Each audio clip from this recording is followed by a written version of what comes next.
Mari kita berdoa. Bapa Surgawi, Bapa yang kami sembah dalam nama anak-Mu Tuhan Yesus, sungguh kami sangat bersyukur berterima kasih kepadamu Bapa untuk segala kasih kebaikan kemurahan Tuhan yang masih Tuhan nyatakan kepada kami sampai dengan pagi hari ini, di mana kami boleh tidur dengan tenang, bangun dengan selamat pada pagi hari ini tanpa kekurangan suatu apapun. Itu semua karena kasih kebaikan kemurahan Tuhan. Sebelum kami mulai aktivitas kami, izinkan kami terlebih dahulu untuk bersekutu dengan Tuhan, berdoa, memuji muliakan nama Tuhan, dan mendengarkan kebenaran firman Tuhan melalui channel YouTube ini. Berbicara bagi kami Tuhan, nyatakan kuasa-Mu, nyatakan isi hati-Mu, karena kami telah siap untuk mendengarkan kebenaran firman Tuhan. Dalam nama Yesus kami sudah berdoa dan mengucap syukur. Amin. Shalom ibu bapak saudara terkasih dalam nama Tuhan kita Yesus. Semangat pagi. Bertemu kembali di channel Rionando Butar-Butar dalam khotbah 5 menit aja toko 5 untuk renungan harian. Renungan pada hari ini saya ambil dari kitab Roma pasal yang ke-15 ayat yang ke-13. Demikian kesaksian firman Tuhan. Semoga Allah sumber pengharapan memenuhi kamu dengan segala sukacita dan damai sejahtera dalam iman kamu, supaya oleh kekuatan Roh Kudus kamu berlimpah-limpah dalam pengharapan. Berlimpah-limpah dalam pengharapan. Ibu bapak saudara terkasih dalam nama Tuhan kita Yesus. Pada suatu ketika seorang profesor mengadakan sebuah penelitian menggunakan 2 ekor katak. Kedua katak tersebut diletakkan dalam 2 baskom yang berbeda. Kedua baskom itu diisi sedikit air yang sama banyaknya. Perbedaannya, baskom pertama ditutup secara penuh oleh sebuah majalah sehingga isinya gelap gulita. Sedangkan baskom kedua ditutup oleh sebuah majalah tetapi diberi sedikit celah sehingga sinar matahari bisa masuk. Setelah 2 hari, profesor melihat ke dalam 2 baskom itu.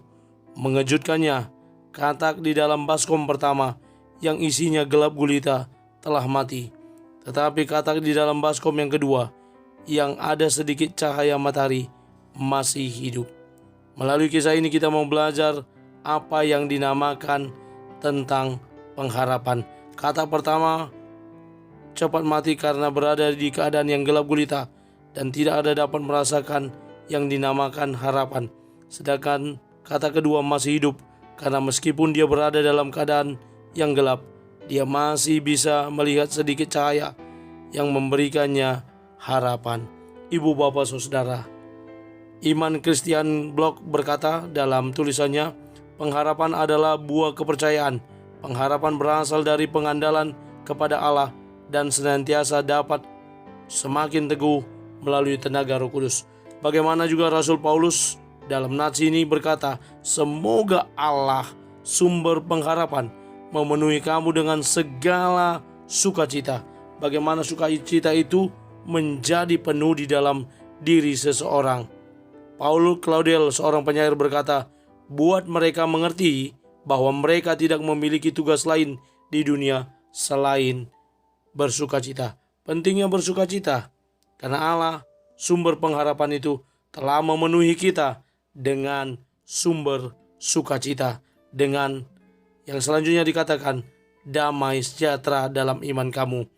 Marvin Gaye berkata, jika Anda tidak dapat menemukan kedamaian di dalam diri Anda tidak akan pernah menemukannya di tempat yang lain.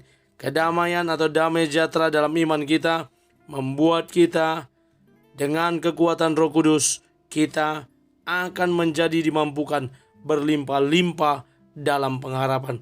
Karena Allah sumber pengharapan itu telah berkenan memberikan kepada kita kekuatan Roh Kudus. Sehingga kekuatan Roh Kudus juga menuntun hidup kita untuk dapat menerima pengharapan yang berlimpah-limpah.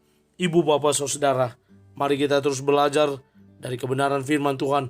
Ya, sebagaimana Paulus juga mengajarkan ini kepada di jemaat di Roma, agar mereka memiliki 3 hal yang menjadi kata kunci dalam nats ini, di mana mereka diminta untuk memiliki pengharapan. Pengharapan di dalam Tuhan itu pasti dan tidak pernah mengecewakan. Yang kedua dikatakan mereka memiliki sukacita, karena hanya kepada orang yang bersukacitalah dapat mensyukuri segala nikmat, segala pemberian, segala yang dianugerahkan Allah kepadanya. dan semuanya itu boleh dilakukan dengan damai sejahtera di dalam imannya. Damai sejahtera menerima segala sesuatu yang Tuhan telah berikan. Mari hidup terus dalam tuntunan Roh Kudus, karena Dialah sumber kekuatan kita yang memampukan kita tetap setia dalam pengharapan kita, bahkan tidak hanya di situ saja, tetapi sampai berlimpah-limpah dalam pengharapan. Amin. Kita bersatu dalam doa. Terima kasih Bapa untuk firman-Mu yang telah kami dengarkan pada pagi hari ini. Mampukan kami untuk menjadi para pelaku kebenaran firman Tuhan, yang boleh bertumbuh di dalam Tuhan, yang boleh senantiasa komit dengan kebenaran firman Tuhan, dan hidup dalam pengharapan, sukacita, dan damai sejahtera dalam iman kami. Karena kami yakin kekuatan Roh Kudus yang juga memampukan kami untuk menerima pengharapan yang berlimpah-limpah dalam nama Tuhan. Terpuji nama Tuhan. Kami akan mulai hari kami di dalam dan demi nama anak-Mu Tuhan Yesus Kristus. Kami sudah berdoa dan mengucap syukur. Amin. Selamat beraktivitas. Tuhan Yesus memberkati. Shalom.